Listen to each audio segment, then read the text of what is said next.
नमस्ते दाइ। हजुर घर कता पर्यो?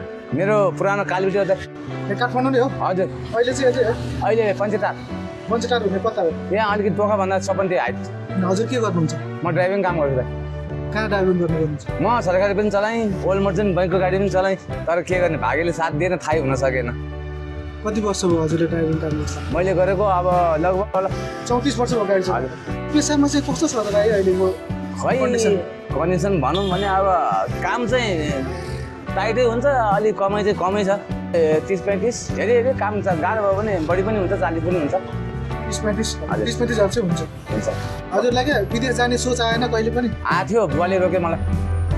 नजा बाबु विदेश जानु पर्दैन, यहीँ ठिक छ भने मैले पनि बुवाको कुरा सुनेर यहीँ हुन्छ ल छोडिदियो। अब आमा बाउले भनेपछि म किन जबरजस्ती जानु त? त्यो भएर विदेश जानलाई हाकिमले पठाइदिन्छु म भन्दाखेरि पनि जानु पाएन।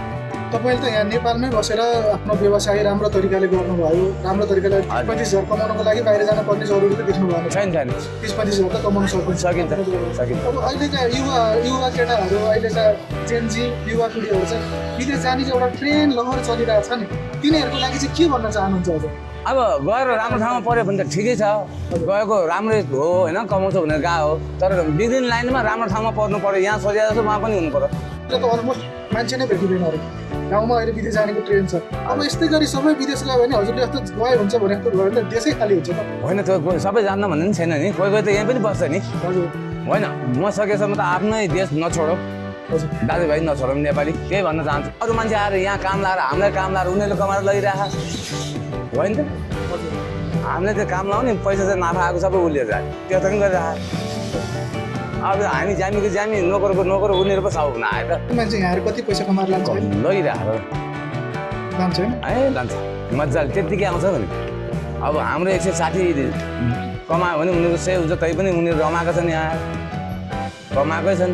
अब होइन कि हामी नेपालीले कमाउन नजाने भन्ने कि सोच खोज्यो भन्ने कि त्यस्तो भयो कि भ्याइपी बन्यो कि अलिकति पैसा भयो कि त्यही भएर बिग्रिने कि भए पनि काम गर्नेले पनि दिउँ, आफू पनि कमाउँ भन्ने सोचेको छैन कि मै मात्रै बनाऊँ भन्नेतिर लागेको जस्तो लाग्छ कि। विदेश गयो भने चाहिँ यहाँ अब अर्को 10 वर्षमा त खानेकुरै नपाउँ जस्तो भइसक्यो। खेतको जग्गा भन्ने देख्लै खेती किसान गर्ने मान्छे छैन। अब भएको डाँडा त अब जेसिबी लाएर भर्काएर पोल्ट्रिङ गर्नु थालिसक्यो। अब कहाँ चाहिँ जग्गा छ र यहाँ खेती गर्नु छैन। अब 10 वर्ष मैले त यसो विचार गर्ने 10 वर्षपछि काठमाडौँ बसिसक्नु छैन। बस्नुलाई हुन्छ, खानेकुरा चाहिँ पाउँदैन। 10 वर्षपछि नेपालमा खानेकुरा पाउने सरकारी केही पनि तरिकाले विदेश गयो भने केटाहरू अब जग्गा मात्रै घर बनाउने, अब घर त बस्नलाई बास मात्रै भयो। अब खानेकुरा त विदेशबाटै ल्याउनु पऱ्यो। पैसा त सबै आएको बाहिरै बुझाउने हेरि बाहिरबाट कमाएर ल्याउने, बाहिरै बुझाउने हामी। बाहिरबाट कमाउने नि बाहिर भने कहिले उमा लाग्ने त्यही भने अब तरकारी किन बाहिरबाट, चामल किन बाहिरबाट, सबै बाहिरबाट ल्याउनु परेपछि यहाँ त बाहिरबाट कमाएर ल्याएर फेरि बाहिर हात बुझाउने कि कहिले उमा लाग्ने। कहिले देश विदेशमा रहनु भएको दाजुभाइलाई के भन्न चाहन्छु? अब आफ्नो परिवार सम्झेर कमाइ पुग्छ भने यतै आएर बिजनेस गरेर बस्दा नि हुन्छ, शान्तिन। त्यही भन्न चाहन्छु, विदेशमा बसेर ठुलो मान्छे हुने होइन, आखिर जन्मिया नेपालमै हो।